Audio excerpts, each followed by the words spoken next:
почитувани колешки колеги пратеници, заменик министер, почитувана македонска јавност.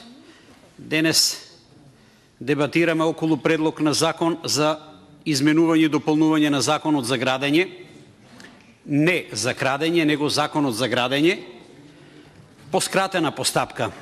На првиот лист хартија на она што е доставено од страна на влада на Република Македонија до Собранието стои потписот на Артан Груби и стои следнава реченица. Овој закон произлегува од Националната програма за усвојување на правото на Европската Унија. Веднаш една мала проверка во она што се нарекува кореспондентна табела. Се повикуваат на некаква си во согласно со регулатива 1315/2013 година и делегираната регулатива на комисијата од 2016. Нема ништо друго во делот на усогласувањето со европското право. Ова е еден од законите, почитувани колешки и колеги, каде што не смее да постои никаква импровизација. За се друго може да се договара, да се преговара, разговара, меѓутоа во делот на законот за градење, и тоа експлицитно го кажа колегата Бојан Стојановски, импровизации не смее да има. Неколку дена дебатираме законот за работните односи, законот за урбанистичко планирање.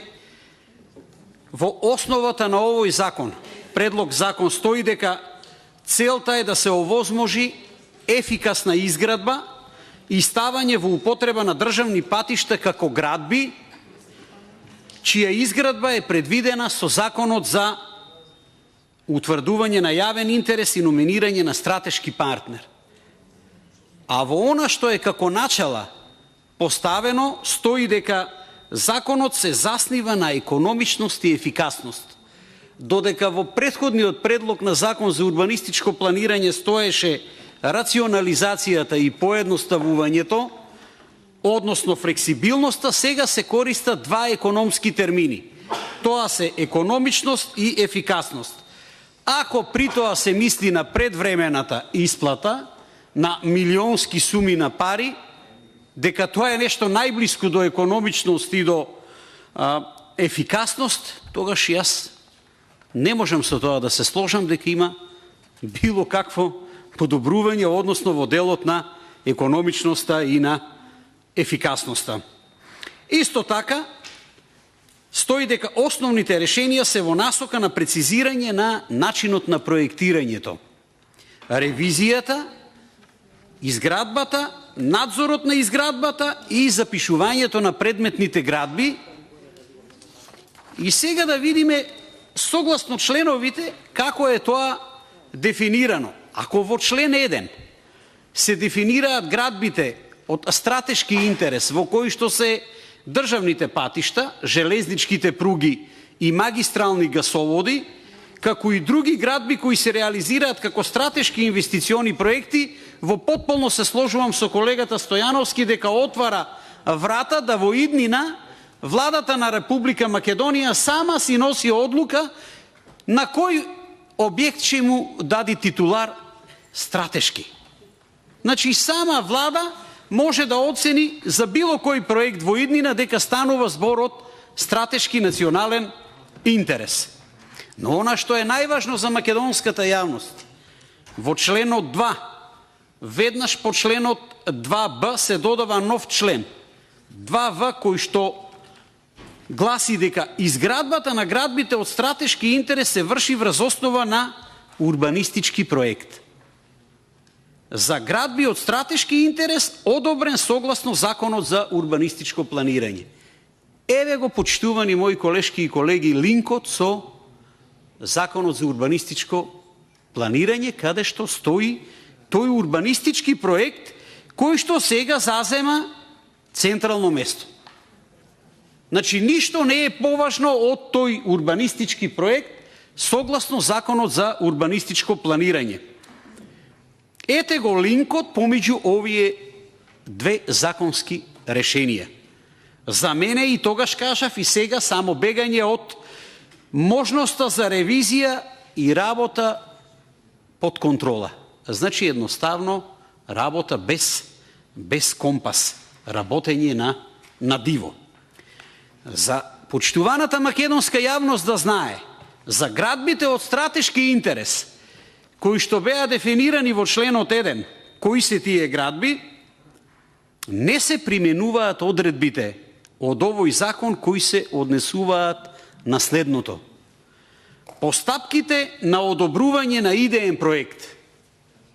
Како воопшто ќе се зборува за градба ако се нема проект, односно идеен проект. Постапка за издавање на одобрение за градење. За сите други во Република Македонија, сите овие постапки ќе бидат задолжителни, освен за компаниите кои што ги бира влада да работат на проектите од стратешки интерес, за кои што овие постапки апсолутно немаат никакво значение. Постапка за условите за започнување со изградба. Постапка за измени во текот на изградбата. Постапка за промена на инвеститор, за издавање на одобрение за подготвителни работи, за прибележување и предбележување на градбата во јавната книга на недвижности, она што беше претходно спомнато од колегата во Агенцијата за катастар на недвижности.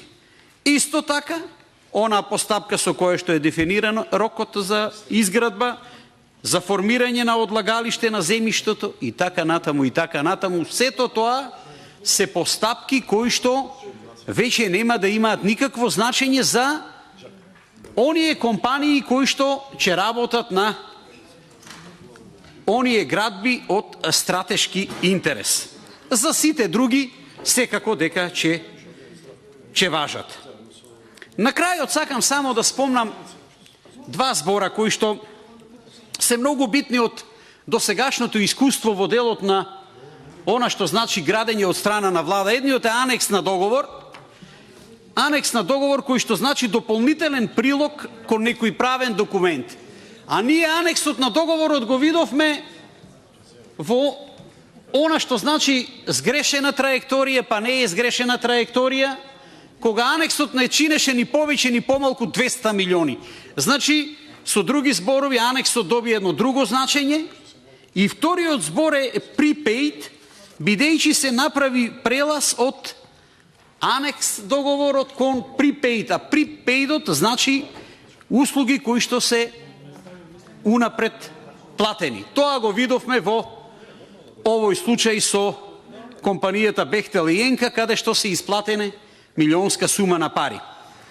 Голема иновативност, секако, во наводници во трошењето на народните пари, се премина од анексите, милионски суми, преминавме на prepaid плаќање унапред, и јас само да напоменам дека се наближува денот кога многу сериозно ќе се постават прашања и ќе се бара одговорност. Ви благодарам.